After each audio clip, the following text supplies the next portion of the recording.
You're listening to Passions and Prologues, a literary podcast where each week I'll interview an author about a thing they love and how it inspires their work.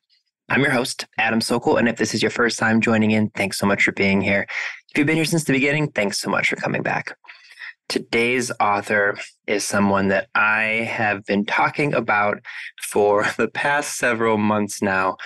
It is GennaRose Nethercott, the author of Thistlefoot, my favorite book in a long time.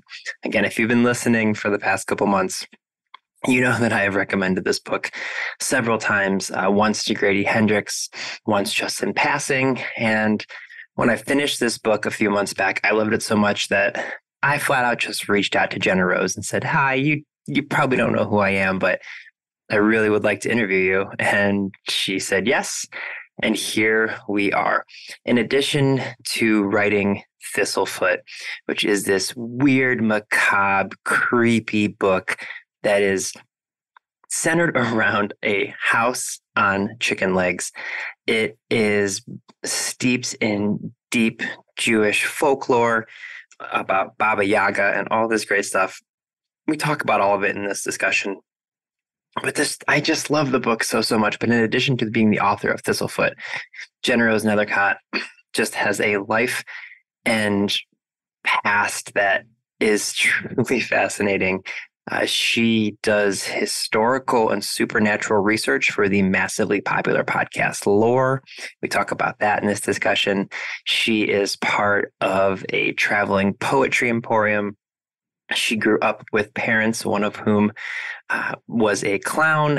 We get into all of it.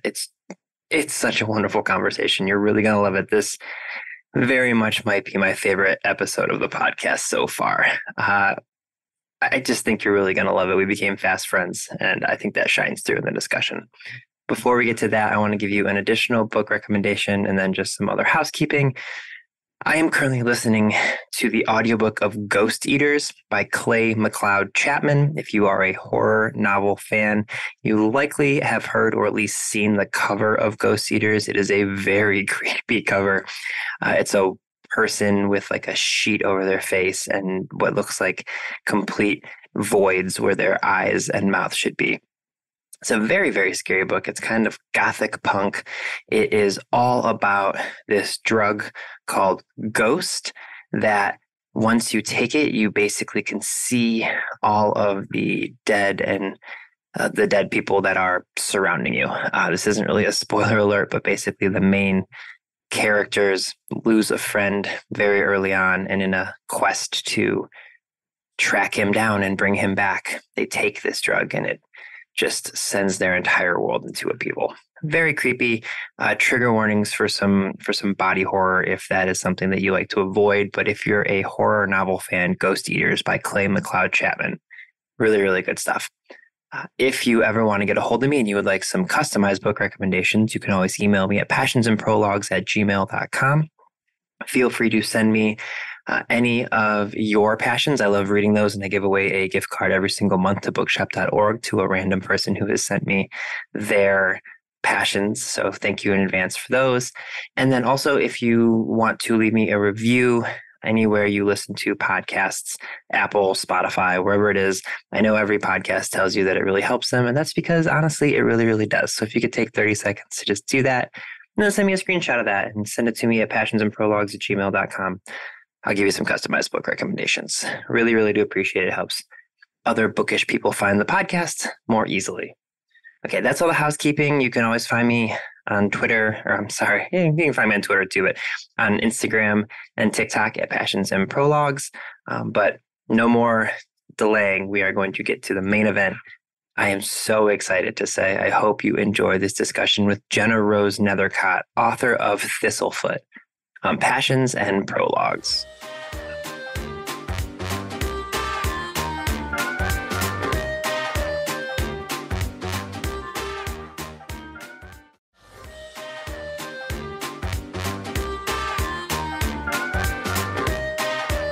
Okay, GennaRose, what is the thing that you're super passionate about that we're going to be diving into today? I am absolutely obsessed with supernatural folklore and like spooky monster history. Yeah. And the cursed stuff. The cursed stuff, exactly. And GennaRose isn't just saying this. She does research for the podcast lore, like one of the most popular podcasts in the world. So we're going to get into that in a little bit. But first off, like, how did you come to discover this interest of yours? Was it something that you were curious about as a kid? Did it come along later in life? Like, how did you discover this passion? Yeah, so I guess from probably a bunch of different outlets, but I've always been obsessed with monster stories. When I was a kid, I was a very scared little kid. Like everything scared me, to the point where I had to develop this like acute system of protective talismans around myself to just like chill the hell out. Mm-hmm. Like I played the clarinet when I was a little kid, and I don't know if I've ever mentioned this to anyone before, but I played the clarinet as a kid, and I convinced myself that if I had my clarinet on me, no monsters could kill me because of the beautiful power of music. So I would carry my clarinet around to protect myself from ghosts and monsters. So I really started with quite an antagonistic relationship to these topics. But then, for one, my dad is a very whimsical gentleman, and I grew up listening to a lot of his sort of fairy stories. Mm-hmm. And also when I was 11, I started watching Buffy the Vampire Slayer, sure, which in my humble opinion is the greatest story ever told in human history. And that really converted me in a big way. And then, I mean, I was always interested in history and in stories, in the stories that people tell and what it says about them. And it wasn't until I got to college and I was studying a year abroad at the University of Edinburgh in Scotland. And I started taking a class in their School of Scottish Studies department that was called The Supernatural World. And it was specifically about folklore ethnology. So the social and the psychological functions of folklore, right? So like literally that. Why are people telling the stories that they're telling? And very specifically, what does it say about them? What does it say about a culture? What does it say about an individual psychology to feel the need to tell a certain kind of story or invent a certain kind of creature? And I realized, like, oh, that's it. That's been the thing. That's been the common thread between all the stories that I end up really drawn to, is they all have this metaphorical root where something that we are too uncomfortable looking at directly is transformed into this kind of bloated, metaphorical, hyperbolistic creature or phenomenon that's easier somehow to look at than the actual human thing. So first off, I love that. And everything you say, I want to ask you 15 questions about, but I will try to stay on task. You were talking about like having this kind of fascination with it, but being afraid of these stories when you were younger. And you talked about Buffy. I feel like I was the same, but for Are You Afraid of the Dark? Oh yeah. Yeah. And like the same thing, like I would be terrified of it, but I couldn't stop watching it, and I wanted to know about these stories. And then I remember watching Edward Scissorhands with my parents, and my mom listens to this, so she's probably gonna laugh. Like I remember watching it and then being so creeped out that like I couldn't walk by windows at night for like a week. Like I would crawl under them. Yeah, but the same thing. Like, and even now, I don't love watching horror movies, but I love like reading about horror stories, and I love horror novels. And it's the same, like, it is like, for me, I think you're right. It gets like the psychology of it and like understanding the reasoning behind the monsters and things like that. But yeah, I hate the feeling of being scared because for me, I think, as a writer, I have a pretty overactive imagination. Yeah. And so that feeling of fear does not end when like the movie ends. It like stays with me for many days, and it sucks. I don't like that feeling. But I love the features and the tropes within horror. Yeah. So yeah, it's interesting because, I love monsters. I love spooky stories. I love all of the archetypes that go into making horror, but I don't actually like the feeling of being scared. Yeah, no, 100%. I feel the exact same. One, I hate found footage films because I feel like the whole gimmick of found footage films is to have something jump out at you on the screen. And like, I feel like jump scares are cheap. And like, I was always terrified of clowns as a kid, and now I have a weird fascination with them. And Well, I have some news for you, my friend. We're gonna get to some news stories in a bit. Like there's I don't know if you've read them yet, but there is a young adult horror novelist named Adam Caesar, and he wrote this book called Clown in a Cornfield that came out a couple years ago. And then he had a second one that came out, Clown in a Cornfield 2, Friendo Returns. The name of the clown is literally Friendo. And it's like, I don't know, there's something about it.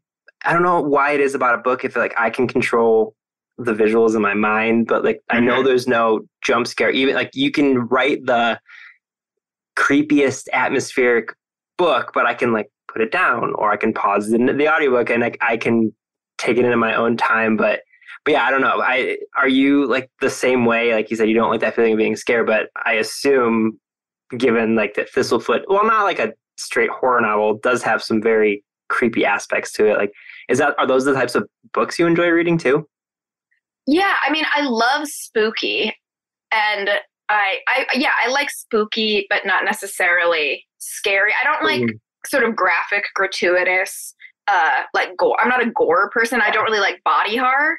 But it's so interesting to me that you bring up like jump scares versus literature, because this is literally a debate that I've been having just the past month and become like very obsessed with, which is the idea of, is it possible to create a jump scare in a book? And so I became really fascinated by this because I just finished watching The Haunting of Hill House, the Hill House series by Mike Flanagan. And it was so good. It's so good. And there's, I don't know if you remember, but there's this iconic jump scare in that. And I became fascinated by this particular jump scare because for those who haven't seen it, there's this jump scare moment where, backtracking, with a typical jump scare, the kind of contract of a jump scare is that one is going to happen. There are clues that something is going to jump out. And so a lot of the tension and the fear comes from knowing it's going to happen, but not knowing when. So your whole body tenses up. And then when it finally happens, it's actually kind of a release. It's a catharsis and essentially the fulfilling of a contract. Right. You were promised that something would scare you, and it did. This particular jump scare, which for those who have seen it, the one that happens in the car, what I'm talking about. Of course. So this jump scare completely subverts that contract, where rather than warning you there's going to be something that jumps out, your body feeling that tension and then having it release, it is in a moment where there is no horror tension. There's two characters arguing, but there's no horror tension. You have no indication that there is going to be a jump scare, and then the jump scare comes out of nowhere. And it's terrifying because it is, instead of fulfilling a contract with the jump scare, it's betraying the contract that you're safe. And I was like, oh my God, it's the same action, but it has a completely different psychological effect because it's actually breaking a contract instead of fulfilling one. And then, got me to thinking about, can you do that in a book? I can take that one step further. That particular scene, because again, like once I watch something creepy, then I'm like, okay, I need to read and find out about that creepy thing. The actors involved didn't know when the jump scare was going to happen. They just knew their dialogue. So that's why, like, if you know what we're talking about, it feels so authentic, is because they also did not know when something was going to happen. But so what have you come to decide? Do you think you can do a jump scare in a book, or what has been kind of the conclusion for you so far? So going back to sort of what you were saying a moment ago about like the reason you enjoy reading horror as opposed to watching it is because you have this control of the pacing, right? Where I think it's really, really hard, if not maybe impossible, to do a jump scare in literature because, for one, a jump scare relies entirely on pacing. It relies on something coming forward towards you that you have no ability to slow down or back away from. Where in reading, for one, you can control the pacing. Two, you can kind of glance ahead a little bit. And sometimes you can't really help it. Your eyes can flick ahead and catch what's coming. And three, which I think is the most important element of a jump scare, is I think a jump scare, it's something literally jumping at you in the screen. So it's not a psychological fear, it's a body fear. It's your brain registering that something real is jumping at you.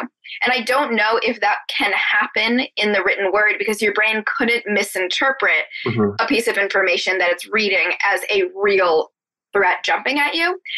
That said, I've been polling all my friends about this topic to see if they've ever read a jump scare in a novel. Mm-hmm. And I've gotten two compelling responses. Okay. One is two separate friends both said that there's a moment in The Only Good Indians that could constitute as a jump scare. I haven't read it, but the fact that two separate people said it makes me wonder. So my episode, we're recording this in early February, and the episode that came out last week was with Grady Hendrix, and he and I talked about The Only Good Indians, and I've been thinking a lot about it this week again. That's fair. I do know the part they're talking about, and there's definitely a part that would constitute it. So I would agree with them. So what was the second one? The second one is a sleeper one. This is interesting, where the second one, now I wish I could remember which novel, but there's a Virginia Woolf novel where a protagonist is killed in a parenthetical. Oh. And that, I think, is a really interesting approach to how to translate jump scare into writing. The idea of something happening in a parenthetical as if it could be removed from the story and it wouldn't matter is very jarring. And so I do wonder, actually, I'm just thinking of this now, but like a jump scare on the screen is about something becoming momentarily very loud and arresting. Mm-hmm. What if the equivalent of a jump scare in literature is the reverse? It's something major being very quiet and dismissed. That shouldn't be. Yeah, I like that a lot. That's a really good theory. The other one that I would think of that came out last year, there's a book called The Honeys by Ryan LaSala, who was on the show a while back and a buddy of mine. But like it's a horror novel, and it's about this summer camp where there's just weird things going on with these kind of like mean girl type people. And there is a scene in a cave. I will not give anything away because like he's done like TikToks and stuff where he's like, has anyone gotten to chapter 29 yet? Like when the first came out. And it is one of those moments where it's like I was reading it and I can't think of many other books where, like, as I'm reading it, the thing that happens is so completely out of left field from the 28 chapters you've read through that. Like I audibly was like, oh my God. Like, so I think you're right. Like, I think the loud thing happening quiet and like being able to be removed, and also like something that is just so, it's almost like a magic trick to what he did. Cause it's like, it's so completely out of left field, but it still fits within the realm of the story. And I think I feel like we could talk about this for 6 hours, but I know, it's so great. It's so interesting. So, okay. So getting back to like your interest in the macabre and everything, is like when I say that you take this seriously, like you do supernatural and historical research for lore. So like, how did your interest in Buffy and your fascination with this really interesting class that you studied abroad, how did that transform into like, you are going to do this historical research professionally? And then also, how does it work? Great questions, all. So basically, after I took that class and I made that discovery, I sort of shifted my studies and ultimately emerged with a degree in a combination of writing, theater, and supernatural folklore ethnology. Mm-hmm. So I have a degree in folklore, essentially, and all of my writing is rooted in folklore, which, you've read Thistlefoot, you know that firsthand. Yep. But Thistlefoot is far from the only thing I have written that is rooted in folklore and folkloric studies. I feel like I can safely say everything that I write is influenced by and inspired by my folklore studies and my time as a folklorist. So you would think that would kind of be the natural way that I ended up with a job for lore, which is, a supernatural folklore history podcast. I was a long-time listener of lore. I'd listened since the beginning, have always loved it. I used to joke that Aaron Mahnke was my unofficial sponsor of my first book tour, where I was driving around the country. I converted my Honda Fit into a tiny camper. I was on the road for 8 months straight with a puppet show in the trunk of the car, performing a puppet show that animated this book of poetry called The Lumberjack's Dove that I had written. And anyway, I was listening to so much lore that when I got home, the first thing I did was I bought a Casper mattress, which is like one of the lore sponsors. So anyway, and I'd always kind of dreamt of like, man, it would be amazing to work. This is like my dream job would be to just like do spooky cursed research for this show. So you would think that like my qualifications would have gotten me that job. But I have to admit, I kind of got it through a Tinder date. Mm-hmm. I went on a Tinder date with this guy. We ended up actually becoming really close friends.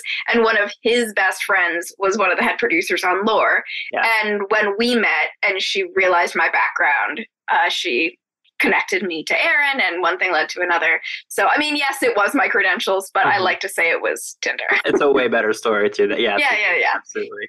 And in terms of how it works, basically I do a combination of research and also writing the episodes for them.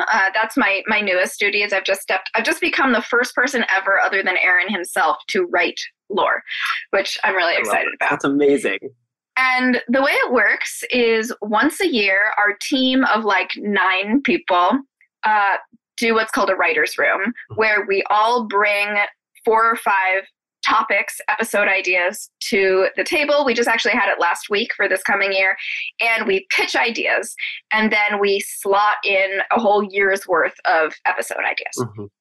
And then myself and whoever else is researching that year gets to pick from that pile which are the ones we want to dive into. And each week we get a new outline, and I basically am given just a little skeleton information. So Act 1 is about, the history of the general region of Lake Lanier. Act 2 is about a history of all the drownings in Lake Lanier. Act 3 is one specific ghost story from Lake Lanier. And then the epilogue is another lake somewhere else that also has ghosts associated with it. So that's kind of the skeleton format we work with. And my job is each week I take that little skeleton and I flesh it out into a 15-page research outline with complete bibliography. So yeah, spooky sleuthing. I'm digging through newspapers.com archives, reading JSTOR articles, scrolling through the web. I have this, a whole shelf next to me, which you can see, Adam.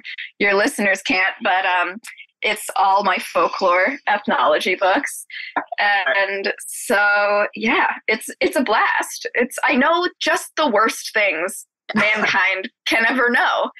I'm really unbearable at parties now, I have to tell you. I was just going to say, I won't ask because obviously you said you're planning for upcoming season. That would be truly a horrible question. But what are some of your favorite stories you've researched in the past that have already come out on episodes you can actually talk about? I'm like, what are some of the stories which ones that have come out?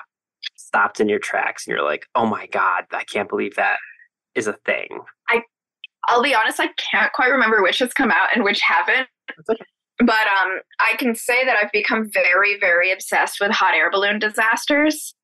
I'm not sure if that one's... There's a couple of those. I'm not sure if they've come out, but there's some really top-notch hot air balloon disasters in French ballooning history. And very obsessed with the way that people were so into hot air balloons in the height of what was called balloonomania. I know a lot about balloons plummeting out of the sky on fire. Folks used to do these shows in the early days of like balloon hype. Balloonists would go up and they would set off a ton of fireworks around their hydrogen balloons. Sure, why not? Suffice to say, it didn't work out so well. I'm trying to be vague about that because I don't know if that episode's come out. But here's one that I think has come out. I'm pretty sure. If not, I'm sorry, Aaron. I spoiled it. But okay. So there is this phenomenon called star jelly. And have you ever heard of this, star jelly? I want to say maybe, but when you describe it, it might be something I'm thinking of totally different. So go ahead. I definitely had not heard of it until I researched it for this episode, but star jelly is basically since the 1300s, there have been reported incidents, largely in England, but all around the world, of people seeing a shooting star, a comet, or meteor, seeing the meteor land somewhere in a field, or it looks like it landed, and then the next morning going out to investigate. And instead of finding a meteor or a crater or anything, they just find a big pile of jelly. And so this is real. And And it's called star jelly.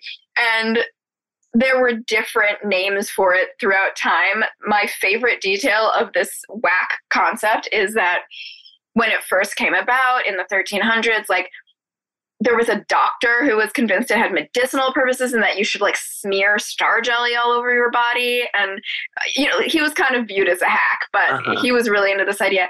Except back then, it wasn't called star jelly. It was written in this sort of old English, and it was spelled SLYME of the STERRES. Slime of the stairs. Oh my God, that's incredible. Yeah, that is not Slime of the stairs.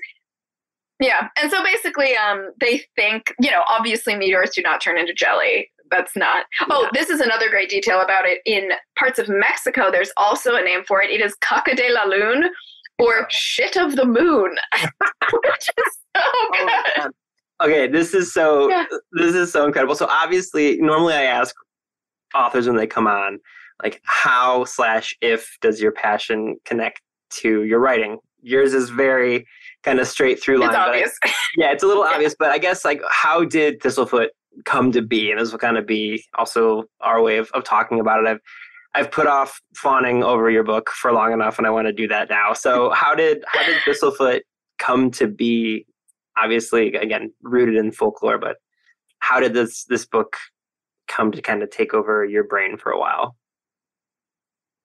So I was on that aforementioned 8-month-long puppet jaunt around America, and living in the trunk of my car and sleeping on couches and just driving around.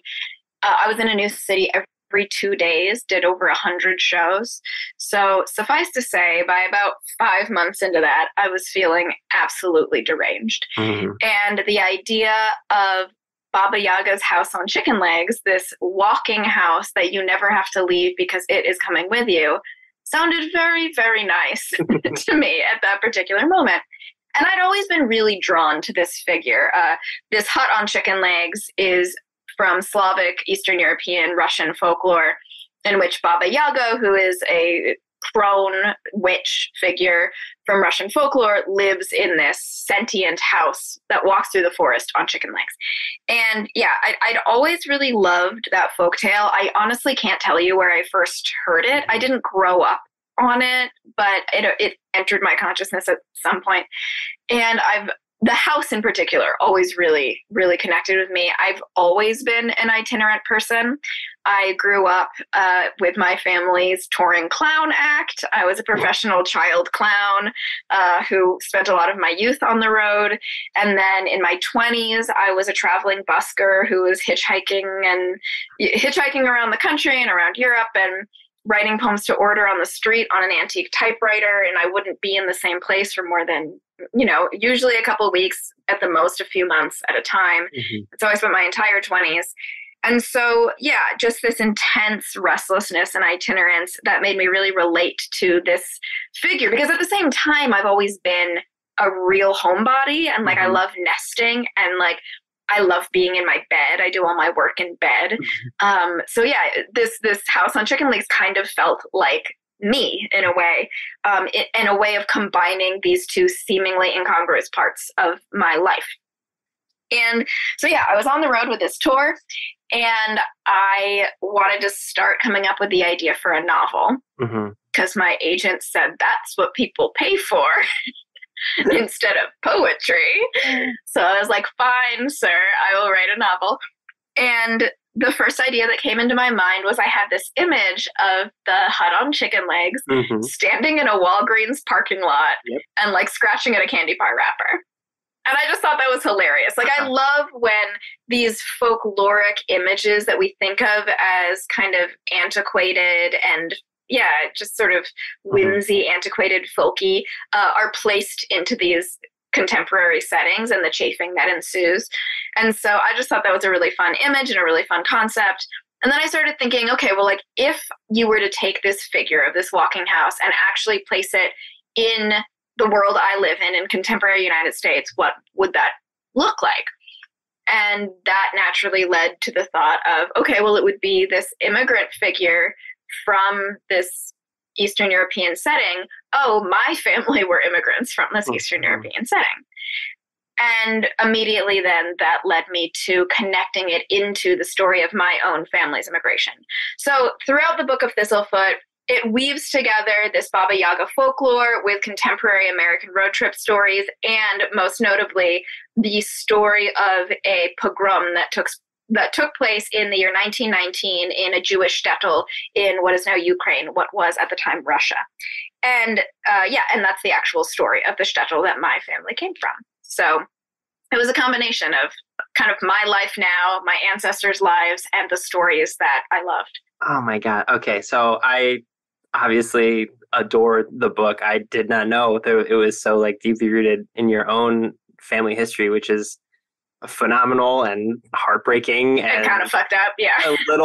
just a little bit. Yeah. But I want to ask you, like, from a later part of the story, because there's this really, really fascinating puppet show that takes place throughout the story, and it is woven in such a way. Like, I love how you kind of put little aspects of the puppet show throughout the book itself. But I want to know about, like, what was like the traveling show your family was putting on when you were a kid. Like, what was that? I need to know more about this. Yeah, so okay, this is real. I've mentioned this in interviews before, but I think it explains me well, so it bears repeating. My father is a clown, and my mother is a therapist. And here I am. Sorry, that shouldn't be my first reaction to laugh, but that's such a perfect. No, it should. Yeah, no, it's totally deranged. So I guess this is what you get when you combine those two entities. And so, yeah, my dad, who is a writer and a clown, he doesn't clown anymore. He still writes, but he and my brother and I, every summer, would put together like a family clown show. And we weren't affiliated with anything. We weren't circus clowns. We weren't party clowns. We were just like, I don't know, loose clowns, free range clowns. Free range clowns, yeah. Yeah, free range clowns. And so basically what we would do is every year in Vermont, all of the libraries would do their summer reading programs, right? Like most libraries do, there's some sort of summer reading program for kids. And each year, the summer reading program in Vermont had a different theme. So every library in the state would be following that same sort of playful theme.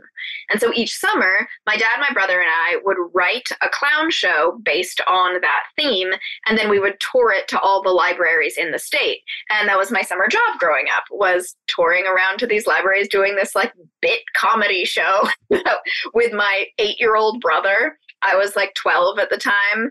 And my dad, my clown name, which I named myself at age 4, was Chicken Bump, which I honestly think sounds like a venereal disease, but also is sort of on brand thematically, and I'm sticking with it. Yeah. So yeah, my dad's clown name was Jackaloon, and my brother's clown name was Red DeLed, the music clown, which is ironic because my brother is like the most tone-deaf person I've met in my entire life. And Red DeLed was referring to the fact that his costume was just red sweatpants and a red sweatshirt, and then he'd paint his whole body red. God, this is so we were really given free range to create our clown characters. This is the most wholesome shit I've ever heard in my entire life. I love this so much. This is fantastic. What did your mother think of the clownage going on? She was supportive, but maybe didn't fully understand what she'd gotten herself into. She was definitely not participating as a clown. Yeah. So I want to ask, and you can tell me that you can't talk about it, and I only ask because I think I saw a tweet about it, but you mentioned like everything you've ever written is somewhat based in folklore. Is the next thing you're working on, like, are you allowed to talk about whatever you're working on next at the moment? I would love to hear about it if you can. I would be glad to talk about it. That would be great. So what's the next thing coming from the GennaRose Nethercott? The dark recesses of my mind? Yeah. So Thistlefoot was sold as part of a 2-book deal. It with a novel being Thistlefoot and a short story collection, which I actually wrote before I wrote Thistlefoot. And so right now I am polishing up this collection of kind of magical realism, slipstreamy, spooky short stories. And that is called 50 Beasts to Break Your Heart and Other Stories. The titular story, 50 Beasts to Break Your Heart, is sort of a mythical bestiary inspired by the Latin bestiaries of all creatures I made up. And then, but all of the stories in the collection are these kind of, weird fiction, and a lot of them are tied into like themes of longing and loneliness, but also spooky, which is really my brand, is like sad and spooky. Yeah. So does it have, so that is, sorry, does it have like a release date-ish yet, or you're not sure? We don't have a release date yet, but it's going to be sometime in this, like in the spring, probably either late winter, early spring of 2024. Oh, that's amazing. So that's the plan. And I'm excited about that. So right now I'm editing that, and then I'm also starting to get ready a novel pitch to send to try and sell a novel, my next novel on spec before I dive into that. And that is also definitely that one's sort of a New England Gothic and based in my hometown, and definitely folklore inspired, but very much a mythologizing of the place that I come from. It's amazing. Okay, last question for you. You have been very generous with your time. You just came back from a book tour. You agreed to do this when I cold emailed you. So last question for you. I always have every author give some sort of recommendation. It can be a book. It can be a show. It could be, I've had people say their recommendation is like, go for a walk or make a bowl of soup. Like it could be just a recommendation that you want more people to do or know about. Anything will suffice. Oh, that's so good. There's so many good things. Okay, I'll do a book one, and then I'll do a random one. Love it. So the book recommendation I always give is anything by Kelly Link. I am obsessed with Kelly Link. I think that she's just truly one of the greatest short story writers that has ever lived in history. That's Kelly L-I-N-K, Link. My favorite of hers, I think, is Magic for Beginners, but everything is great. And she has a new short story collection coming out in March that I'm very excited about. That's my book recommendation. And my thing recommendation, this is my new life-changing gadget. I feel like every winter I get a new stupid gadget that just like changes the game for me. 1 year, I guess I'll give two. 1 year, it was like this little plastic cup, essentially, that suction cups over the overflow drain in your bathtub that allows you to fill your bathtub beyond the overflow drain. And that was a game changer. As a bath lover, this is huge news. I love that. Yeah, it's amazing. It really incredible. Yeah. But this year's one is I got a little plug-in coffee mug warmer. Yeah. Because I'm a tea drinker. Every single morning of my life, I make a cup of tea, get so excited about it, put it on my bedside table, and immediately forget that it's there. And then 4 hours later, remember, and then have an ice cold cup of tea. But not anymore, my friend. Not anymore. Because now I make my cup of tea, put it on my electric mug warmer next to my bed, forget about it, and then it's still warm when I remember. You absolute monster. I make my coffee or tea and then I drink it in the next 5 minutes. So I make fun of anyone who does this, but that is such a good recommendation. GennaRose, I cannot think, no one will see the video of this, but you can attest, I have had a shit-eating grin on my face for the last half hour. I have never met someone who's so instantly, everything you talked about, I got more and more obsessed of. Thank you so much for joining me today. Thank you so much for having me. This was really fun.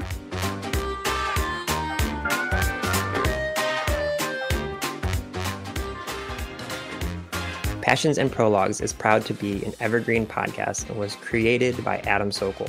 It was produced by Adam Sokol and Sean Rohl Hoffman.